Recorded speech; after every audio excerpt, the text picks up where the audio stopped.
This is the It's Time to Refresh podcast with Brad Refresh, the podcast about life, music, traveling, shit, literal shit that is, and weird and wacky stories with Brad and a range of guests from the planet Earth. Feel free to share the pod with your pals, your mom, your neighbor's dog, or even your shrink. It's all fun. You can follow our Facebook group called It's Time to Refresh Community, or It's Time to Refresh on Instagram. Write into the pod, ask questions, and share your stories. Enjoy the pod. Hey kid, what time is it? It's time to refresh. You all right? How we doing? Just want to take 2 minutes of your time before we start this week's podcast to tell you about our Patreon. Patreon is a tool that we're using to help the podcast grow, give you better content, and, well, as I said, just let the podcast grow. So we've got 3 tiers. The first tier, there's only 20 of these spaces available, and it's £1 for life, and that's for It's Time to Refresh Originals. So if you've tuned in from day one and you want to join the cause, you can sign up for £1. Just follow the link in the description.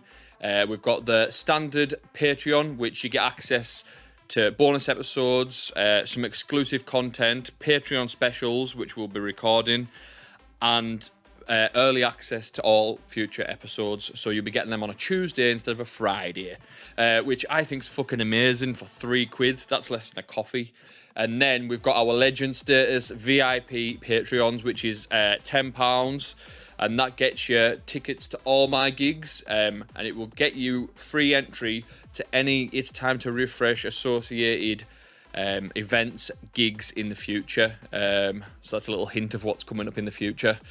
If you do like the podcast, then please share it with your mates. We are trying to grow this little thing we've got going. We've got some amazing guests coming up in the future as well, and we want this to go bigger and better. So sign up at Patreon at patreon.com/It's Time to Refresh.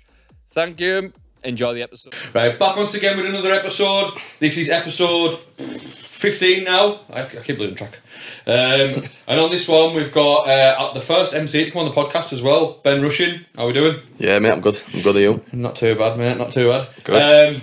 Ben's from the northeast, involved in everything really. Like, aren't you? Like bounce, Makina, fucking hardcore, everything. Yeah. So like a very versatile and underrated MC. Just gonna start off by saying that. So how you doing, anyways? Good, mate. Good. Nice 2-hour drive here. You've got a gig, so you're not. It's not a whole waste of time. Mate, it's not. But it's been good. So you were just saying off pod there that you had a gig last night. Yeah. In the northeast. What was that like? It was good. Initialised versus Monte Musica last night in Middlesbrough. Right. Middlesbrough struggle to get in sometimes, and it was good though. Last night it was heaving. 15 minutes in, it was just the atmosphere was class last night. So it's on Makina, was it last night? That just an hour bounce warm up. Fair enough. And then straight in the Makina. Who was a warm up DJ for the bounce? Jimmy Culture done the bounce warm up and then the first Makina set with me on. Right, no worries. How you find the scene since we've come back from COVID and that? Because you seem like you shared that post the other day online. It was like you've done loads at the minute. Like you seem to have like gigs a bit everywhere. So yeah, it's mental. I think it's gone. I think people have upped the game in some parts, but then they're laxed in others because they're just expecting the numbers. Right. So I've noticed a fair few sound systems aren't as up to scratch lately. The extra length hasn't been put in sometimes, and then some events I've gone like full hog and then like kind of went for it. But people seem to be putting more money into it. No, from an artist's point of view, and I think it's good because it's like you're getting even the smaller events are starting to put the bigger artists on as well. Yeah, and then they're starting to pull more. So then, when they're starting to get the local lads on, they're getting known more. I've found now that like, have you seen like I seen someone kicking off the other day. This was an MC fucking chat as well. Someone saying that like, oh, like us unestablished lads are not getting sort of the credit we deserve or the gigs we deserve. and it's like so and so artists are not putting, like the big guys aren't putting stuff out and haven't done for years. She doesn't have time. And then yeah, that's what it is, isn't it? But I need to say though, I seen like Cova doesn't do a mixtape out like that like often. No. Right? But he's just dropped that level up thing with Yanis and Luki, and like that something else. Yeah, like I'll remember that for longer than I remember a mixtape. It was just different, and it was like the idea of it and the fucking thing behind it. I was like, yeah, this is anything he's on. Does it? He done it with Hype. He done it with that one with it was B, Grimesy, Finch. What was that? Supreme. Yeah, he was on that. That was different as well. Yeah. So like anything he touches. No, but I find that like there's some MCs who'll just get some lads together and do a mix and that's it. But nowadays you've got to go that extra mile and come up with like a different idea. Like one of the things that I've found, like that Sopranos kitchen sessions during lockdown. Yeah, that went off. Like that was a bit of like I see it as like a bit of a piss take, like kitchen sessions. Yeah, and like, it works. Yeah, and then it's simple to do. Get a camera and that set up, and like, fuck me, people went mental for it. Like it was a stupid amount of views. I found the stuff when like I've only done 2, I think, and I'll park up somewhere in an industrial estate and just do like a little 1-track tear out. Yeah. No mic or anything, just in the car, and they seem to get the most views out of it. Is it? Do you think because it comes across as real and not like over produced and like it's just like, oh, it's just another lad in a car. It's not like this guy who's bought out a studio for the day and sort of recorded. Maybe. I think it's the visual thing as well. I don't know if it's out because the algorithms work on Facebook and stuff, but obviously you put links up for sets and they're taking you away from Facebook. Whereas you put a video on Facebook, it's keeping you on Facebook. So I wonder if that's got something to do with it or what. But I've seen a couple of them videos you've done, I've seen a few lads in different scenes do that, like a few drum and bass MCs and that done it, and I was like, yeah, Bellyman and that. Yeah, it works well, doesn't it? Yeah. So I just want to get into it sort of with you. So where did it all begin for you? I don't know your backstory. So from music as a whole, or rave, or bounce, or what? Well, growing up, were you into music? Were you? Yeah, but rock. Rock music. I'm still into it, like massively. So what sort of artists were you listening Red Hot to? Chili Peppers, Sum 41, Offspring, and that. I was like, Sum 41. I was a full-on mosher at one point, mate. I had the chain and it's everything. It's not a mosher thing. Don't say that because I listen to it. Oh, I do know. But yeah. Oh no, I love Good Charlotte. Massive Paramore fan. I love like the Offspring. Offspring's like for me. I like because they're so cheesy. The people think they're cheesy, but I think they're underrated as fuck. But that's just me. Mate, I love them. I do love them. But yeah, I was always into that, and like say still am. Like when I'm driving places, it'll be nowadays it's like soft acoustic rock, where one of those where I'll scream sing it to our lads, pretending to cry in that. But no, it's like I started off as that, and then my cousin he used to work at the Empire in Middlesbrough, which is like a massive club, and he was always into like the Sugar Shack stuff, which is like kind of old house kind of thing. Yeah, and I started listening to bits off that. And then he How old are you at this point? So I can get a sort of range. 10. Yeah, 10. Right. And it was like all Jeremy Healy stuff, and then I started getting into like kind of the normal dance trance kind of stuff a little bit later on, where it was like like Till I Come and 2 times 10 and things like that, all that type of stuff. And Lee's. I can't remember who the producers are or anything, but I started getting into all that.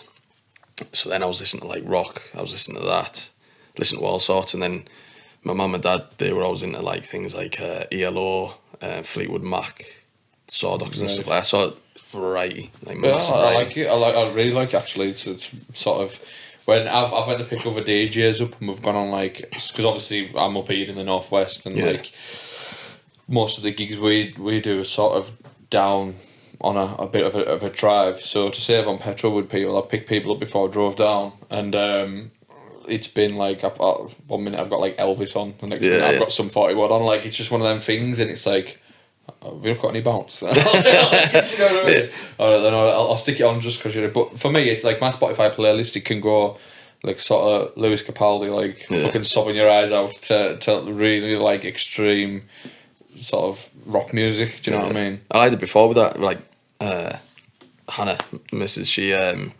she got me some Lighthouse Family tickets before. Right. And we went to Newcastle to watch the Lighthouse Family, and it finished at like 12, and I was absolutely mortal steaming. And we come out with the Lighthouse Family, and then I was like, Hysteria's on. Should we go to the rave? And she was like, yeah, let's go. So I went from like Lighthouse Family to like a full-blown Makina event in Digital. It was unreal. Class. Yeah. I like that type of thing. Like, there's nothing wrong with a bit of variety. Like, all of my friends listen to pop punk music. Like, that's their thing, and like, I can't twist it around to come to an event because they just think it's audible. But then I've got mates at bounce events who don't listen to anything but bounce, so it's like it's one of them, innit? Yeah, very verified. Like, so how old were you when you discovered sort of rave music or I was 13, and we were coming. I can remember it. I was coming back from Flamingo Land on a school trip, Right. and everyone was always handing out rave tapes, and I'd never listened to it. And then one of the lads were like, "Oh, Ben, have a listen to this." So I put it on, and it was Scotty J, Stretch, Carter Blandy from Ultimate Vibe, which was over here, wasn't it? Yeah. And that set still, like, everyone over the North East knows that set. Oh yeah, Is massive. it, I know this sounds daft, like, and we'll get into it later because someone's wrote in a question about it. But what is in the North East? Yeah. Is there established names from the Northwest and sort of like the Manchester area? Like, is there anyone who's like held in high regard? Because Cover. I know from this end, Mike O'Hare. Is he? Yeah, Mikey O'Hare's over there, but then a lot of events he's been booked for over there, he never turns up for. So he has, like, when Mikey O'Hare blew Killer out as well. Yeah. He seemed to like have this big massive pump again, because I remember that, because I think he released something like 100 vinyl on a blue vinyl. Right. And I didn't even DJ, and I was like, I'm getting one. And I remember getting one of those, and that seemed to give him a big push again, because I know he's producing well before then.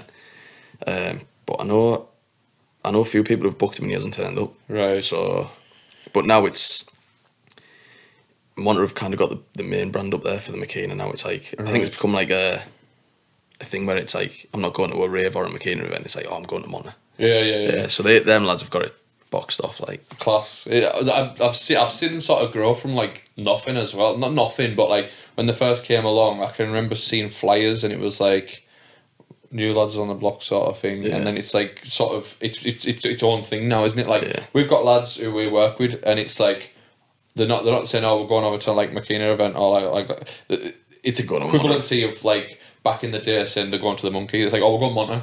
Yeah. It's like, oh, right, that's it. It's like it's just become its own entity. Yeah, Hysteria are doing good as well, but they seem to have mixed a bit of the old with the new in a bit more. So they're like they're similar events, but they're different. But they're both like big. And then Initialize, like Jamie's running in Borough. It's he's just got a hard job because it's in Middlesbrough, but he pulls it off.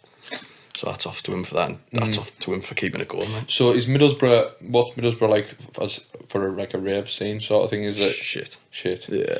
So it's all, everyone just loves house and tech house there really now. Right, because whenever I from an outside looking in, I always see that like Newcastle's busy. Sunderland, there's a venue in Sunderland that holds a few events. Yeah, the Point. Yeah. And then let me think where else. I think Darlington used to have a thing on as well. Yeah, Darlow's still good. That's a weird little crowd, that, because it's just like their own little thing. They've got one now. Stick is running one called Emotion. Right.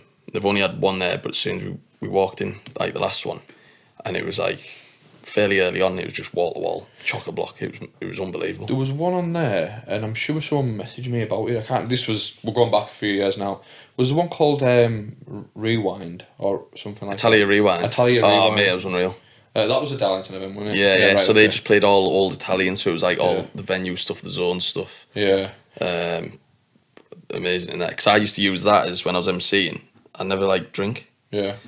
And I went to a point where I was using like Italia as my like going to an event. Yeah, I'm not MCing. I'm just getting mortal. I used to end up an absolute clip. Like, no, well, I don't know about like. I find the North East from, as I say, from an outsider's perspective, they seem to have a wide variety of what they like.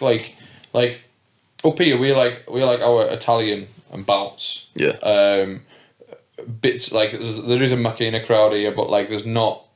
It's not massive, if you get me. Yeah. But over there, it seems to be like, well, as you say, there's loads of Italian. Obviously, it was played in the Monkey as like. Yeah.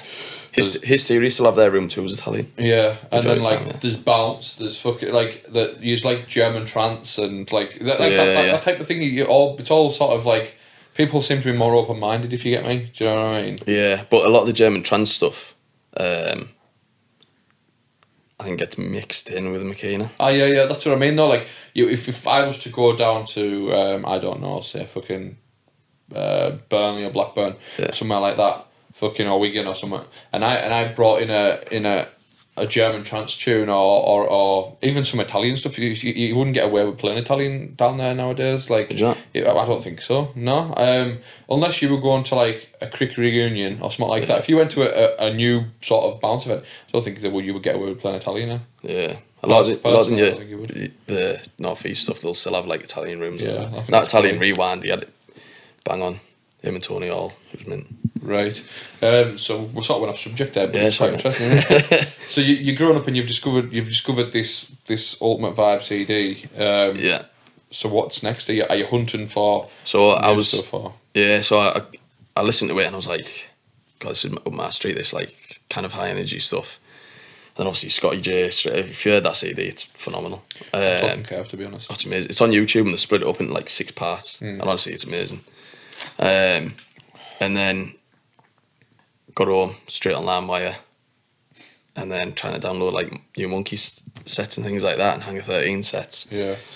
So I got a few legit sets, and then I got a few legit of those Bill Clinton audios where everyone used to get on LimeWire. You know, I did not have sexual relations with that one. Yeah.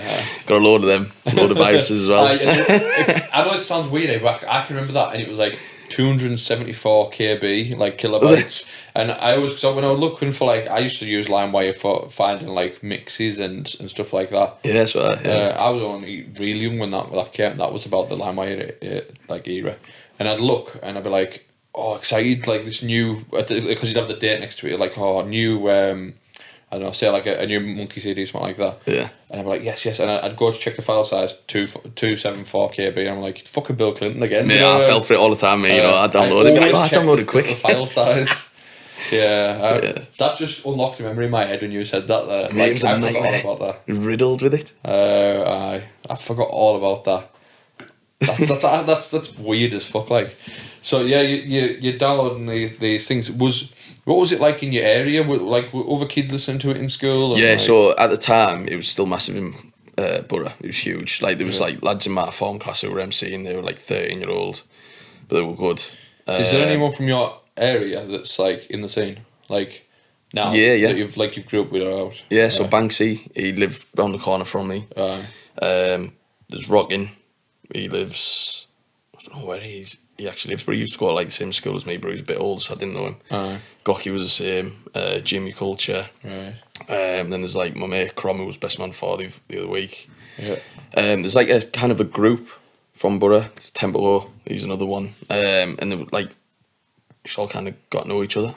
But I kind of met them. I'm a bit younger than all them, so I met them all like later on. Yeah. Banksy I knew because he was like primary school, lived around the corner type of thing. So like at least you had like a community. Yeah, it was a lot bigger then as well because this was like kind of just before everyone started listening to like indie and that. Yeah. So and then kind of a couple of years on in secondary school, there was like I noticed there was a split. Like you had people who would listen to still rave, and then people who would listen to like how old are you? Arctic Monkeys and that. 31. You're 31. Almost 32 now. Yeah. Right, so you're a bit older than me, like, but I can still remember that like sort of split. We talked about it on a podcast. I talked about it with Ben on a podcast. Yeah. Ben Bonley, and it was. I always remember when they brought out in like 2008, 2009. They brought out that fucking documentary. But I've touched on it on the last podcast. Yeah, I remember watching that. And that was when the split happened for us. When that came out, I remember. All the lads who had all the frequencies stuff on the Bluetooth and like fucking Sanctuary CDs, and it was always clips. It wasn't the full CD. It was always like track one. Whatever. And they stopped listening to it, and it was like Uncool, and then it was like after that it was the Arctic Monkeys, the Cortinas, sort of. Yeah. See, that's one genre of music I don't like. I just hate indie. I love rock. I quite like it. I do. I'm a massive fan. There's a few things that I didn't grow on to me. I've like a couple of my family like what's that band called? Mine's gone blank. They did Little Lion Boy, fucking Mumford and Sons. Oh yeah, so that for me that's just like fuck me, what a fucking waste of time. But obviously I just don't understand it, do I? I just don't get it. Different views, isn't it? Yeah. Probably are a great band. I just don't get it at all. Yeah. But so you're growing up a bit now. When it's like, are you becoming an MC? Are you? No, so I was starting to listen to it. So this is a 13-year-old, and then I remember going on holiday, and I met these girls from Morecambe. By this time, I'm like 13 and a half. I've only been listening to rave for like about 6-7 months or something. And I get there and just start talking to them, and they're like, "Oh, so what music you're into?" So I was like, "Oh, rave." And they said the same, like, "Oh, we are as well, yeah, like MCing and all that." So yeah. Me being 13 and a half, thought the people who I listen to, like Stomping, Ace, Stretch, Scotty J, Culture, Nitro, Direct, all them, is what everyone in the country listens to, right? Yeah. So they were like, "Oh yeah, so who do you listen to?" So I started reading off all these names, and they had this blank face, right? And they just went, "Oh," and I was like, You don't know who they are? Yeah, I was like, "You saying you listen to it all?" And they were like, "Shows." So it was CD players or tapes at the time, so I showed them, and they just looked at me and shook their head and went, "No, we don't listen to that." And I was like, "Eh?" I was like, "So who do you listen to?" And then they would start like telling me like it was like Razza, Arky, and people like that, Nelson Santos and stuff. And I was like, "Nah, I don't have a clue what you're on about here." So they said, "Oh, come here, we'll show you ours." So I went over and they had the CD, and it was just like, like broke up tracks that you're on about. Showed me it, and obviously it was like, I'm going from like 170, 175 BPM to like, with like MCing when it's like kind of like that To like a floor. to like a 155-ish probably, I'd say at the time, with like rhythm, Arky, Master C and all stuff like that. But there was one where it was Wepper and Bugsy was on it, and I was like, this is fucking incredible, because the flow was like just totally different and it was slower. I remember getting home, going on MSN Messenger, and I said to them, "Oh, can I have this CD?" And they were like, yeah. So I had it. Got on MSN Messenger, and I remember changing like my name. I'm like, "Oh, Northwest Rave's fucking unbelievable," or something like that, right? And then again, LimeWire straight away, and it was just Maxine's, Monroe's, Cricketers, Sanctuary, and I just started like caning them. And then I'll go back to school, and everyone like Bounce or Scouse House and that at the time wasn't heard of over the Northeast, like wasn't at all. Thing, yeah. And so I start listening to like all this. Everyone's listening to the Monkey stuff and Energize and whatever, and I'm just caning Maxine's, Monroe's. No one else is listening to it. So this goes on for a few years, and then I still go to McKenna events because I'm still into it. Yeah. But obviously more into like the only thing that's available, wasn't it? There was nothing else. And then I started like going around my mate at the time, who used to DJ, called Decoy, and I'd try and MC, but it was just a mess about. Do you know what I mean? Yeah, there was like nothing serious in it. And like copying flows. And I'd started writing a few little daft lyrics down, but they were shocking. And then it was never like, I was never going to be an MC or anything. Yeah. And then it was around the last year of school, just before you kind of break up for, like the exam time after revising that. And there's a DJ called Brownie from the Northeast who's like phenomenal. I know, I've heard of him, yeah. Yeah. And he's he released like a one tune track with Tazo on to like Give Me Your Love. Yeah, so that went out, and it was obviously Scouse, and it just blew up. Right. And then like the Monkey started doing like Scouse warm-ups, things like that. And then there was another lad from the Northeast called Francie who started like MCing to Scouse and that. Francie was like, still is phenomenal. He's like one of my favourites. I can't say I've heard of him. Oh, he's phenomenal, mate. Like totally different to everyone. Like totally different to the lads over there, totally different to the lads over here. And my mate was saying to me, like, I was around Disney, he was like, "Mate, you need to start MCing to this." He was like, "You've been listening to this for like years and no one else is listening to it, and all of a sudden it's out." So I made like a a one tune audio and I put it on Ultimate Buzz because I was out for it. So obviously over here everyone was on Time to Come Alive and that, and we had Ultimate Buzz. I was on Ultimate Buzz as well. Oh, like, yeah? Yeah, just because here, the sea, like, the New Monkeys have mixed, really wasn't it? bled into this area. So at first, before my time, it was like the Clubland era blew up, where it was like ultra beat and everything in the charts. So up here, everyone moved from the Italian to that. But after that, like 2004 roughly, the New Monkey thing seemed to get really, really big round here. Like everyone would travel over. I can remember all the like cousins and stuff like that traveling over to the northeast to go to these raves. Yeah, and then everyone was getting the tapes and the CDs, and everyone knew fucking Stomping's rhymes. Everyone knew fucking Stretch. Everyone it's all them sort of things. Yeah. And Turbo D's massive over here, isn't he? Yeah, Turbo D. Everyone's have got like a soft spot for him. Yeah. And then from there, it was like it moved on to the bounce thing. The donk thing came in, and then like around this time, it's like Alex K and Fitzy, Bad Behaviour, like that. All them names came through. Yeah. And that's when it sort of like when I got into it, that was the sort of names, but. Yeah, like the Ultimate Buzz was I was signed up to that. Like I had my own little account with a little fucking picture and that on. Yeah, it was unreal. Like if crack on there was phenomenal. I remember you used to go to like all the events and all that, and be like, "Oh, you son soft Buzz," and I'd be like, "Yeah." You know what I mean? But yeah, I'd do it. I'd go to the under-18s. Obviously, before then, different raves. Like there was a few in Borough.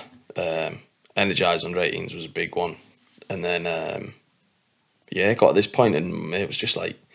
Mate, you've been listening to this for years, you need to start emceeing. Did you put this audio out? Sorry, sorry. So I put like this 5-minute out, and it was a bit like I was ripping a few of like Dowie's lyrics as well at the time and stuff like that. Put it out. Also, you're actually doing his lyrics as well, not just like his flow. No, they were like edited versions of his lyrics. You know what I mean? So I didn't really have like rhymes or anything, and then put it out, and people were like, "Oh yes, this is good." Like you can float it really well, and it was shocking. I've still got the audio on my hard drive. So then I made another one, and then got a good response again. And I was like, "Fucking hell, I need to do like a set here." So anyway, I ended up putting a 20-minute audio out, and then there was a lad who used to run an event in Borough, like an old monkey DJ, hanger DJ called Gav Shock, right? And he was like, "Oh yeah, I'll put you on." So warm up, obviously, because it was McKenna. This time?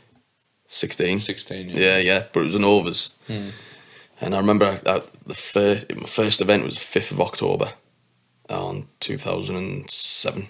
Right. And I'd only put this 20-minute audio out, and then got in there, I was like buzzing, and then Banksy was on the decks for some reason. Like, he doesn't even like DJ, he can DJ, but he was playing like an old Scouse set, and like KB Project Hypnotize and all that type of stuff. And then I was just emceeing, and I was terrible. Yeah. But you were loving it at the time, though. Like, but I was nervous as shit, mate. Yeah. Proper nervous.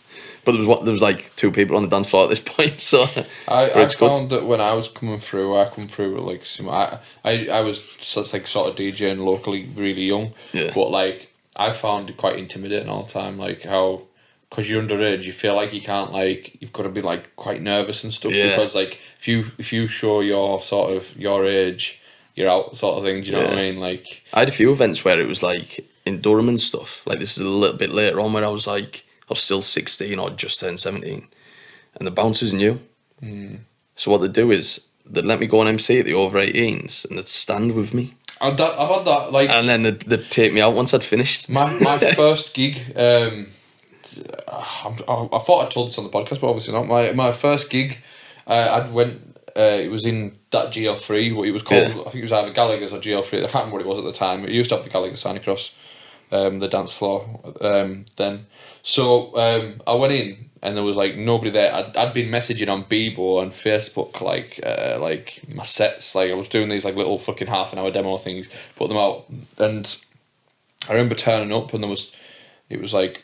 Town was dead. It was like there was no one in town. I was thinking, oh, maybe it just picks up a little bit later. I got put on 9 till 10, and that's like a warm up. And I knew nothing. Like at this time, I was just so uneducated, like proper, just shit. And I got to the thing, and the boss like, "What do you want to hear?" Like, I can't remember who one of the bouncers were. It was a lad called Keith Moore. He's sadly passed away.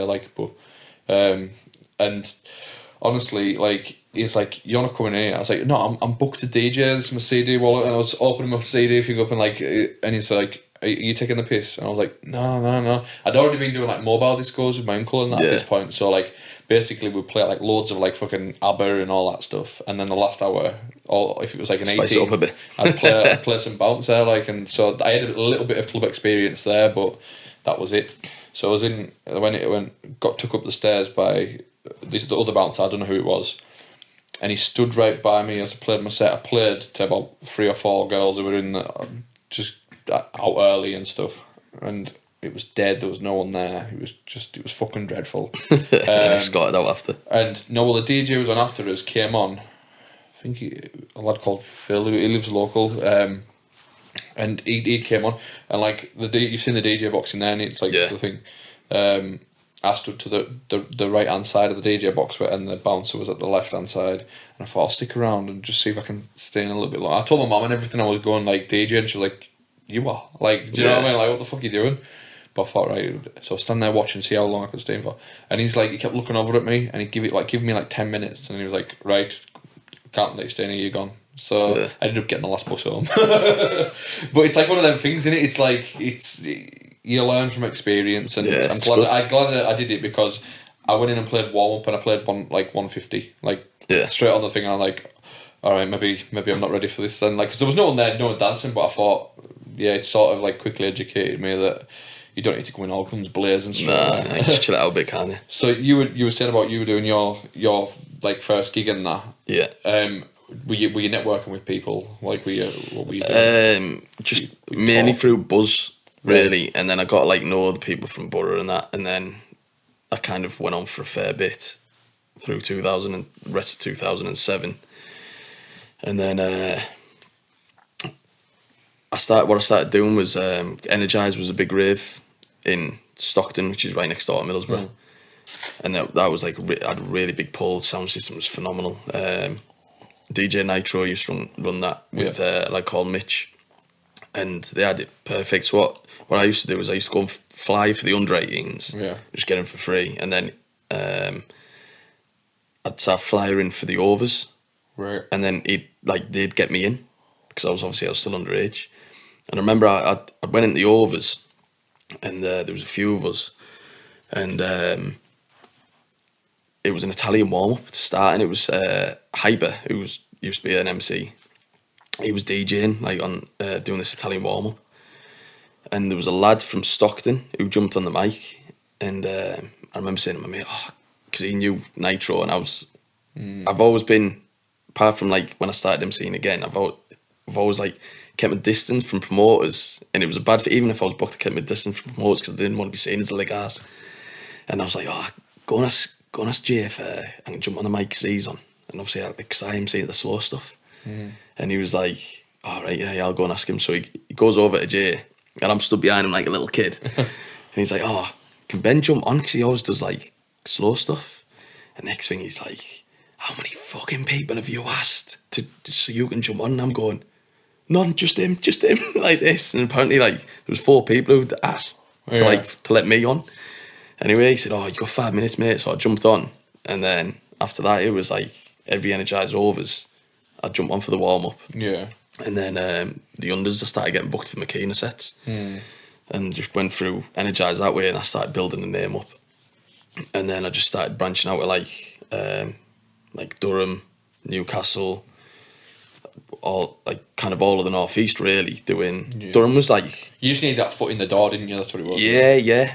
But it was a bit weird, because it was like Durham, I seemed to get booked for like bounce or hard, like they started, because Lee Tobin's from Durham, and he started like bringing a lot of hardcore through, and I just, for some reason, I just started getting booked for hardcore, because I found I could float with it a lot better for some reason.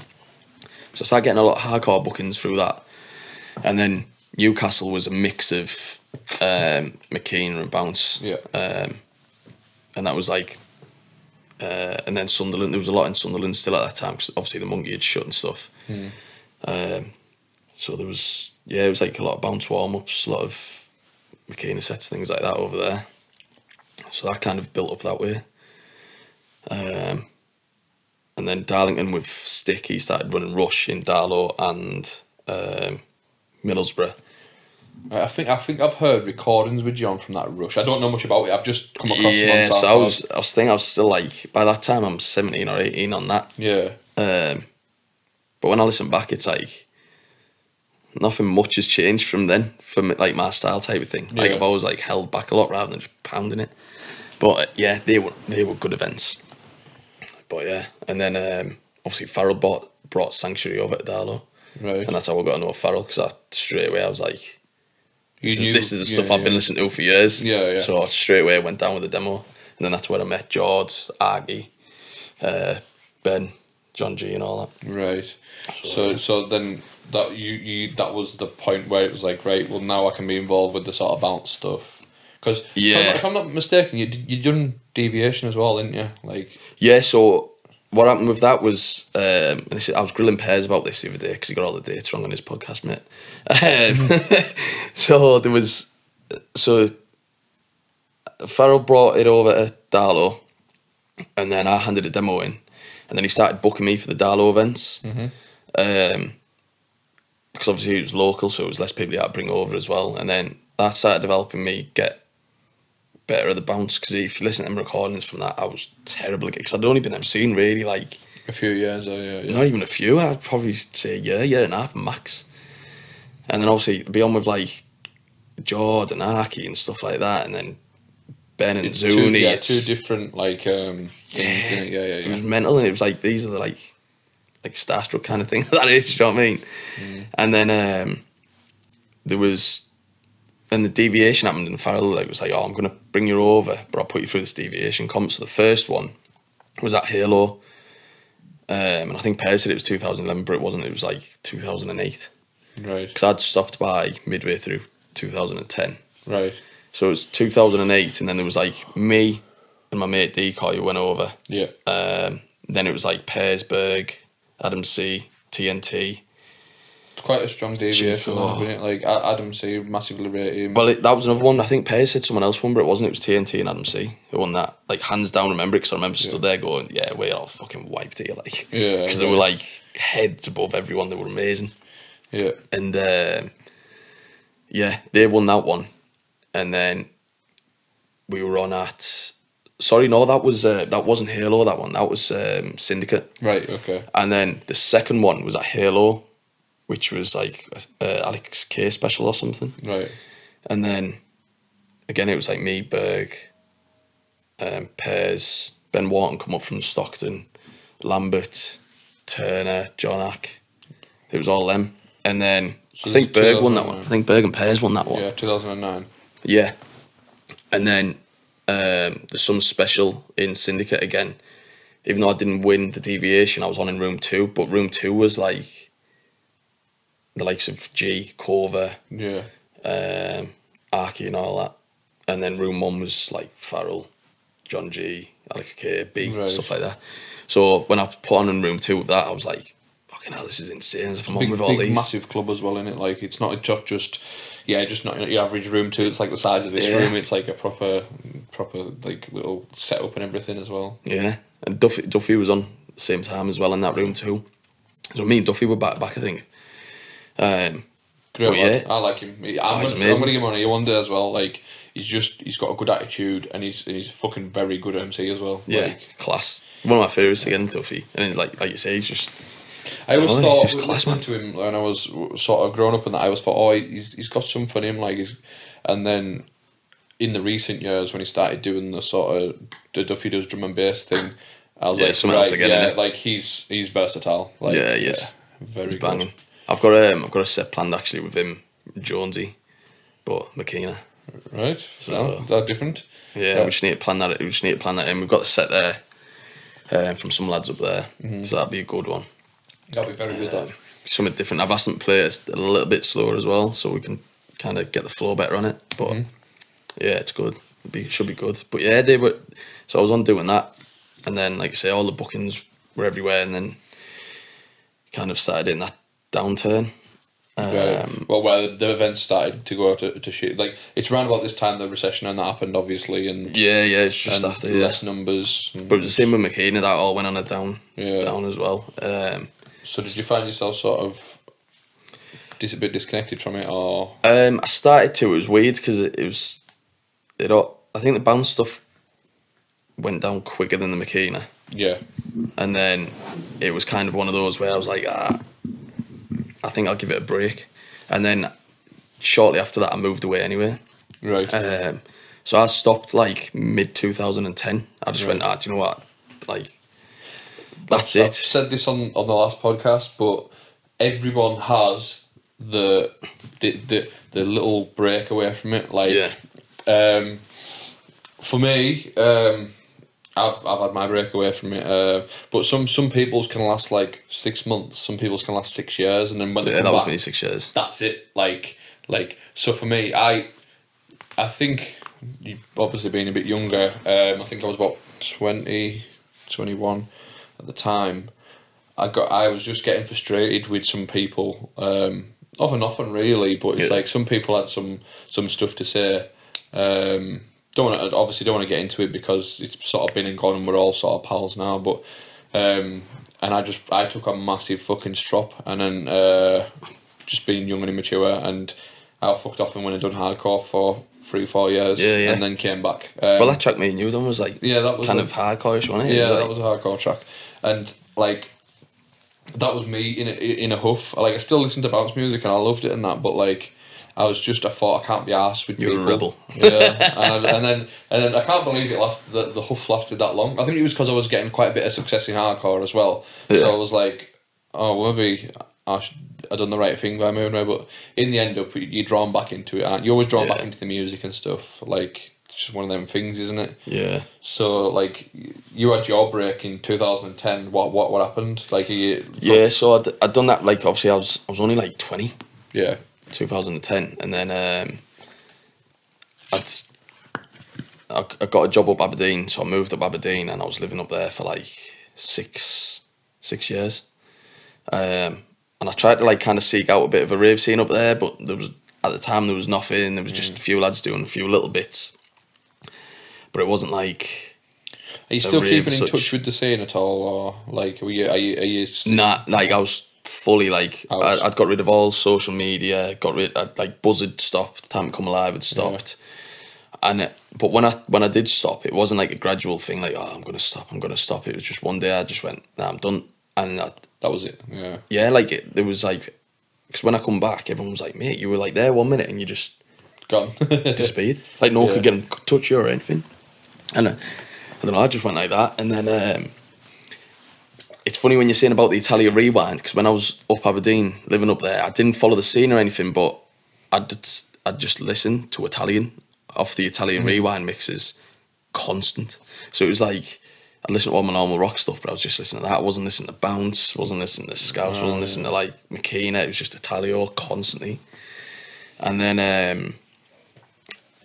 the company I was working for, they took over a plant down Teesside. And this is during kind of the oil crash. And they said, oh, we'll go over it with the transition from the company to ours. Yeah. But to save money, would I move back in with my parents type of thing for like 6 months? Yeah. And I was like, oh, do you know what? I'm back home. It's something different. Yeah, I'll go. I'll do it. So I come back. And then... what year is this, sorry? This is 2016, this. Right.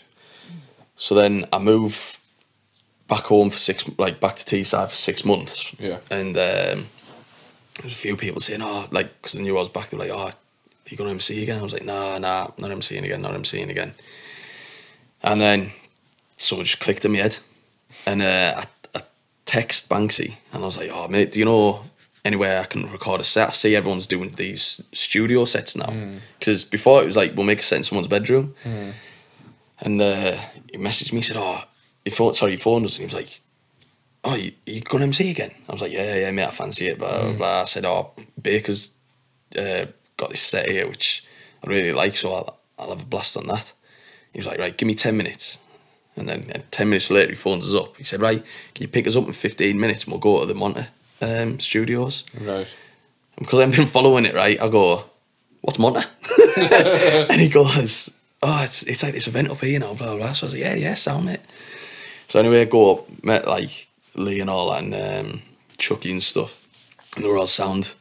And then put this baker set on, and we live streamed it on Facebook through Banksy's page. And it was like, the reception I got was like phenomenal, because I had like a load of like the older lot who I knew were like, oh, Ben's back, blah, blah, blah, because it was a bounce set I'd done straight off the bat as well again. And it was all like, oh, Ben's back. And then there was like a lot of new people who were like, oh yeah, this lad's good, I haven't heard him before and stuff. And I was like, fucking hell. Shocked at the wasn't system, he? Yeah. Like, I thought it would have been like absolutely terrible. And then I just started getting into it like that. And then next thing, it was like, John Fazak was booking us a lot for his events in Bishop, because I knew him from before. Got in touch with Jamie, started talking to Jamie and all that again, started doing sets with Banks, starting about doing sets and that everywhere. And started doing like a lot of room twos. And then I ended up having to move back up to Aberdeen because this contract had finished.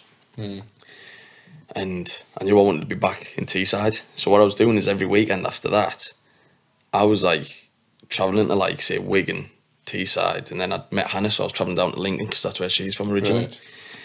So it was just like, I'd finish work at 2 o'clock on a Friday, and then just leave the offices, and then just straight down the motorway to either like Wigan, whatever you were doing that sort of weekend. Yeah, I was either MCing or I was just going to the events. Well, so I was like pounding like the demos into like Kenty's, pounding them into Farrell again. Well, this is where I met you, 2016. I met you in, you came up and done GL3, is that right? Yeah. So I might have been after 2016 or that, I think. Was you? Might have been 17 or 18. Nah. It must have been 16. I'll get it up like, because it was the first, you come and, because Farrell gave me the lineup, because he come to me and like we booked it through the club that way. Yeah. And I said, oh, who's rushing? And it was the first event back that they'd done. Yeah. And it was 2016, like. And he says, oh, it's someone who done like deviation years ago and whatnot, and I'd never heard of you like that. And obviously, you came and done the event then. It must have been 17, because I remember when I started back again 16, I went to BTID at Park Hall on Boxing Day. Yeah. And that's when I saw Farrell again, since I started. Right. And then I just got talking to him there, and I was like, oh, how's it going, blah, blah, blah. And he was like, oh, you haven't changed. And I was like, I don't think I've since I was 16. But yeah, so it must have been 2017, that one. I'll have a look in a minute, like, but like fucking, I thought it was for whatever reason, because I thought they came back in 2016, and then in 17 they did like an Easter special and that as well. I don't know. Yeah, well, anyways, so you sort of like getting around and like you're handing your demos and that out. Yeah. Were you finding any luck with getting sets anywhere or like that? We'd hand a demo. Yeah, I was getting like a few room twos, and then I was getting on like in Blackburn there was BB2. Yeah. So they like some people were putting on like some charity dues there at the time. And then I was getting on with them, and it was when like serious sounds were starting to come through, Reflex and all that, and I think that done me quite well, because I was up for the travel, and I was just like, yeah, I'll do it, and then I was entering competitions and started like getting bookings kind of northwest side, for like room tours and things like that, and then I started getting more bookings up the northeast again. Yeah. Again, McKean and Bounce, but a lot of people up the northeast kind of tend to label you with like the whole he's the bounce guy. I mean, people up north east who are booking me now for like events, and I'm like, oh yeah, keep me in mind for the Makina stuff, and they're like, oh, do you MC at Makina? I'm like, yeah, I've been doing it for ages, man. But even people in the north east still don't know. But yeah, so I started getting like room twos and entering competitions. Obviously got through the Club Lamb competition, and that was like an absolute tragedy, that thing, because I was meant to be on with Baker at the time, and then someone's USB didn't work. There was something, and then Baker ended up going on with Junior. So I ended up going on with this lad who didn't have a clue who he was. He rocked up, and he was like, when we were talking to him, we were like, yeah, mate, you don't have a clue what's going on here. And none of us know how we got on. And I remember he started mixing, and he couldn't even beat match on CDJs. And I was like, fucking, I was starting to try to MC, and then it was all over, and then he'd just be banging tunes in wherever. Oh. And I remember looking over at Nicky B, and Nicky's just looking at me like, what the fuck is going on there? And he rang us after, and he was like, mate, you shouldn't have had to put up with that there. But it was terrible. But makes you look bad as well, like obviously hosting that set, and it's just like, yeah, you can try and do what you can, but when the front say like a daft mixing on, you don't even know what fucking beat pattern to follow or anything. Oh mate, it was terrible. Like, he wasn't even lining up like in 4 beats. It's like you'd have like 1 beat in, and then he'd drop his tuning, and I'm like, how can you even do this here? Impressively shit. Mate, it was terrible. I almost pushed him out the way and started mixing myself. But yeah, so I was doing like competitions and all that, and then joined in Verbal Networks, what Stretch started off. Yeah.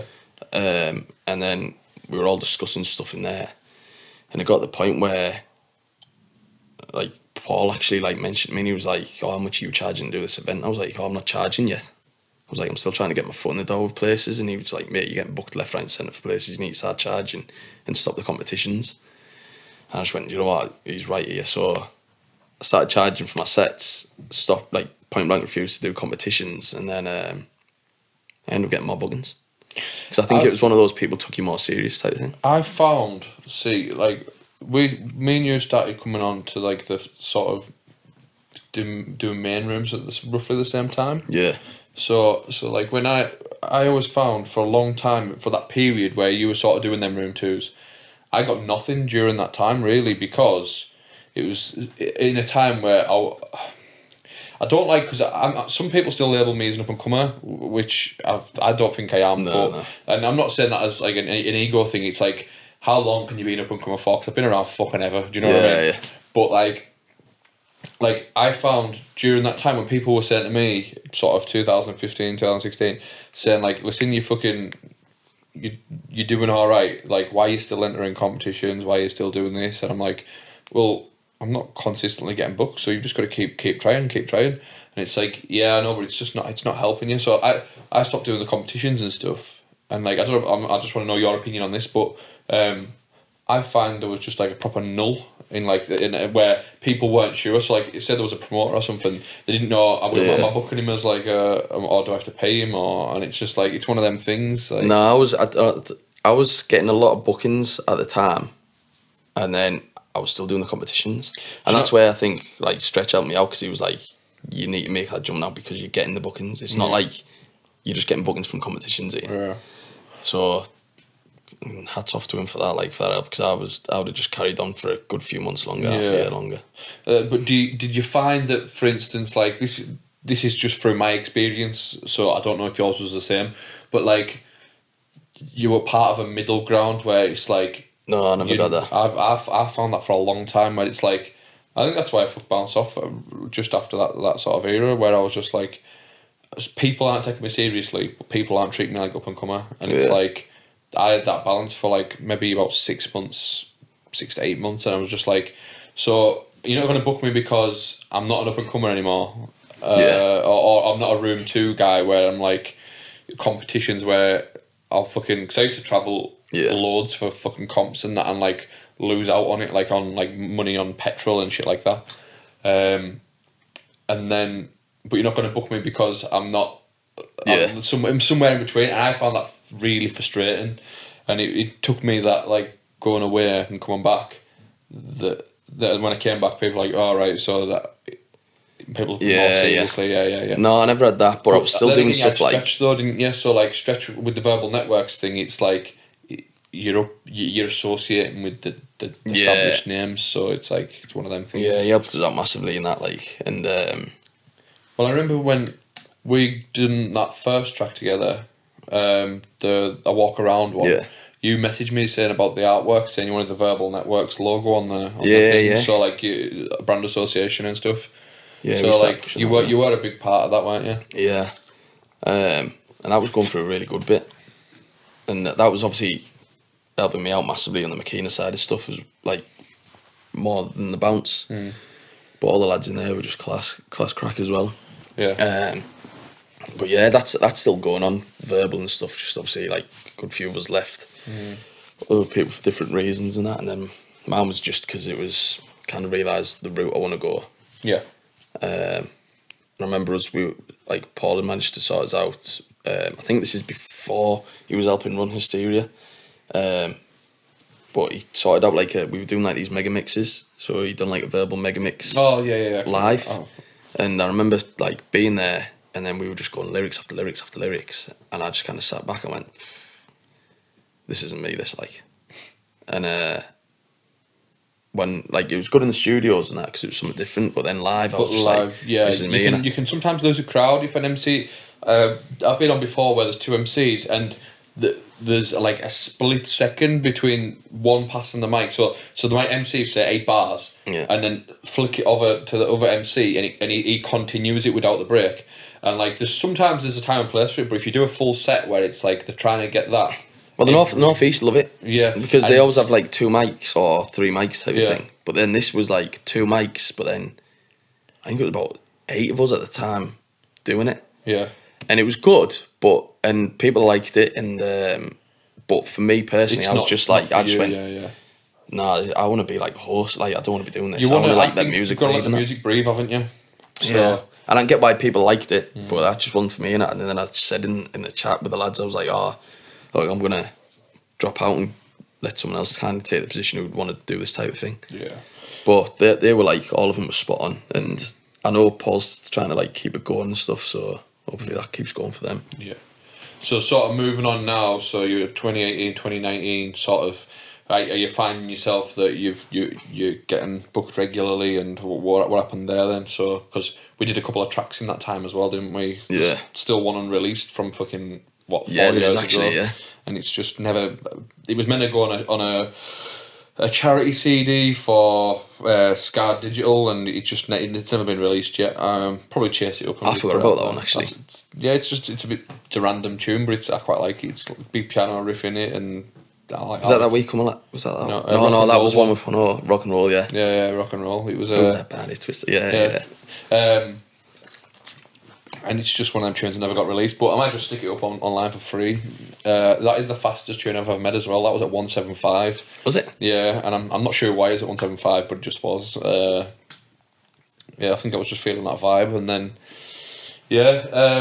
so from there, the pandemic and that came along. Were you still doing sets and that through the pandemic, like live streams or anything like that, or what were you doing?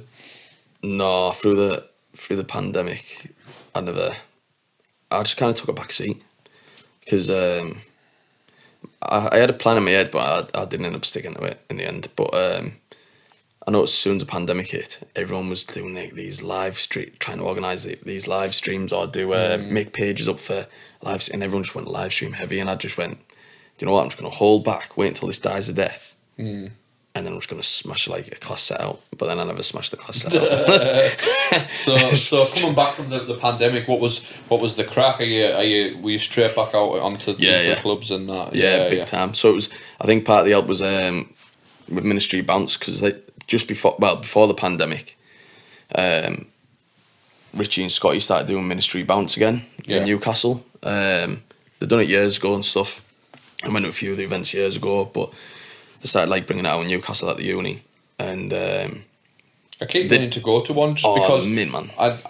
We'll get into the questions in a minute because we're actually strapped for time. We've got to be at a gig in half an hour, so right. I'll go quick now on this. No. But they never had MCs on ever, and I was talking to the lads, like really sound lads and all that, and then I used to go, and then I'd go like behind the decks and all that with them, just have a bit of crack. Like I'd just rock up on my own, and that's support. Because in my head it was like, bounce was always my thing. And if there's a bounce event on, even with no MCs in the North East, then like I should be there at least supporting it, because it's like the one which is always been my little thing. Yeah. So I'd done that, and then I always thought in my head, I'd love to get on here, but they didn't have MCs, so I never like really bothered. And then one event they booked Francie, and then as soon as they'd done that, I was like, right, I've got a chance here because they booked someone, right? And then it never worked out with Francie and them. I think it was just a different vibe, because I know Francie will do like full sets for like monitoring stuff. Like it'll be bounce or scouse or Italian. Yeah. And he'll smash a full set. But I don't know if he hosts much. Right, okay. But I get where you're coming from. So yeah, from so that angle. I think it was a bit different. They just went, oh no, we'll leave it. And then I remember Whippy getting booked for the Ministry of Bounce, and I was up, and then Richie was just like, oh, there's Mike if you want to host it. And I went, what?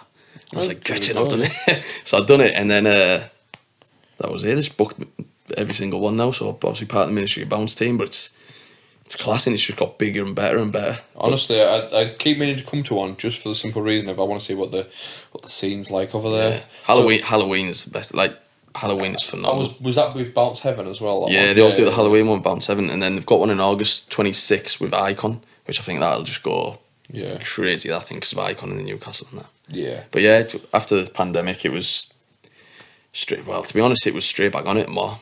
It was and it was like from Aberdeen to Bournemouth type of thing, and just mentally. Yeah, just everywhere. Right, so we're going to move on to the question section now. For the next sort of 10 minutes or so. But what I want to say is we're going to touch on these questions now. There was something that I was stopping from talking about there, just for the simple reason it's in here. So we'll ask this now. So it's, hi Brad, what do you think of the North East scene? Do you find it much different to the Northwest scene, and why? P.S. Fuck the Tories, class news for the country this week, and that's from Dave. Right, so yeah, difference between the North East and Northwest scene we've sort of touched on here, but like I say, I want to go to one of them Ministry of Bounce events just for the simple reason of I want to see. I've been to like a McKenna event over there a few years ago now, and you can't really compare it. You can't compare it. So I want to see what the bounce crowd's like over there to see if it's the same as like more my area, or see if it's more like the Wigan area, or what. Do you know what I mean? Yeah. What's it like in your opinion? I'd say to be honest, I think it's more of a genre difference than a crowd difference. So like the bounce seems to be really similar if you're out the North East to the Northwest. So it's a bit more like, I'd say, the Electric Soup vibe of how people are rather than the Wigan, but there's not much difference. But the like McKenna a more crowd, vocally type thing. Whereas the McKenna, it's like a total different crowd, different atmosphere, and that in there. It's just totally different. I mean, even when you go at Ministry of Bounce, I realised a few months back that when I hadn't done any McKenna for ages, and I went to Hysteria with May Cromwell, and as I walked in, it was like, fucking, I don't even know, like a handful of people in here now. The crowd, like you can count on one hand who go to both, and it's just a total separate crowd. It's mental. But as like the whole kind of overall vibe thing, I'd say it's a genre difference rather than an area difference in my mind. Yeah, definitely. Next question is, hello lad, who is the most underrated DJ producer MC in the bounce scene? And that's from Connor. We talked off pod, didn't we? We said one of the most underrated DJ producers I think in this scene is Phil Mack. I can't remember how we ended up talking about it, his thing, but yeah, Phil, in my opinion, that's my shout. I don't know what you're going to say. I think you're not underrated as such. I think you're underutilised within the Wigan scene. I think you could be brought in more. That's just my opinion. Whether other people think that or not, I don't know. And for you, who do you think is underrated in the bounce scene? DJ, producer, or MC? So producer, I'd say Drake, yourself, and I'd probably say Hardy. I'd say producing wise, they're underrated. Do you not think, like, I'm just putting out there, like, you don't need to include me in that, mate, but like, do you not think, like we said, it's an area thing? If you notice that I'm from Whitehaven, Drake's from Carlisle, Hardy's from like the North East. None of us are from the sort of the Wigan scene. So I think that's part of it, because people's mind. It's like, I don't think it's like when you see people moan on Facebook and all that about the clicks and that. I don't think it's that. I think it's just because you're not directly involved all the time. Yeah, you're not at top of people's minds. I think that's all it is. Like, so that's where you need to. I've found anyway, because I'm the same with Borough. Like, I have to put you have to put more work in on the socials and that, which is hard sometimes. And it's getting those little clicks. Is there anybody in the scene who's an MC who's caught your eye and they're just not quite getting like the underrated as such? Francie's most underrated. Like Francie does Monter all the time. Like he's big name in that, but I think he's massively underrated. To put like into perspective, I'd consider myself finger on the pulse when it comes to like talent in the scene, and I've never heard of the Francie lad. So yeah, he's phenomenal. So that goes to show underrated because he's obviously not getting utilised anywhere for me to see him. So North East, yeah, Francie I'll have to check him out. And then North West, I haven't. To be honest, I haven't been. I don't really listen to MCs much. No, I can't. Right, and a last question for the day is, would you rather have a time machine or a teleporter? If so, which one? Why? So, would you have a time machine where you can go back to any club you wanted or anything like that, or even just to fucking go back in time, or teleport from one place to another? If I go back in time, do I lose years, or do I stay the age I'm at? No, you stay the age you're at right now. Oh. Just...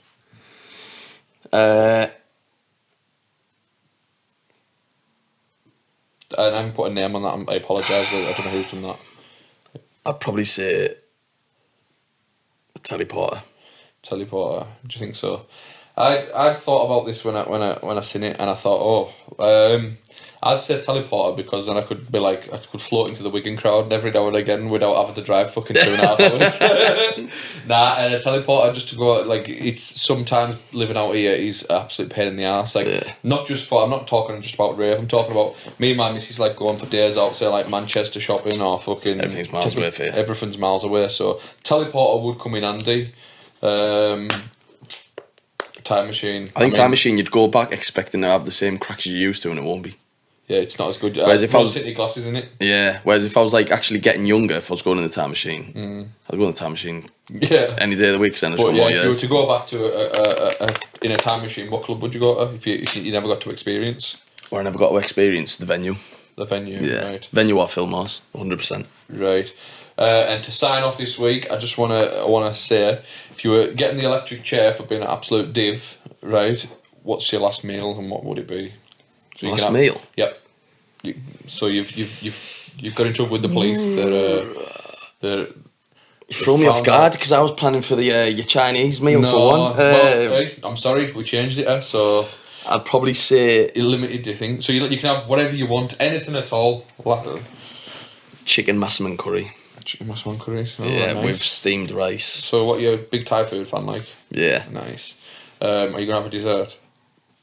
Yeah. It's the last meal, isn't it? So Yeah, mate. I'm a big dessert guy as well, so it changes. I'm gonna say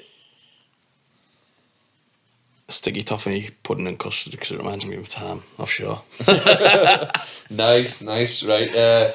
I will just tie this up now. Just want to say thanks for coming on. No, mate, appreciate it. Nice one. No worries. It's been a pleasure. Where can people find you? SoundCloud, if you just search Ben Rushin.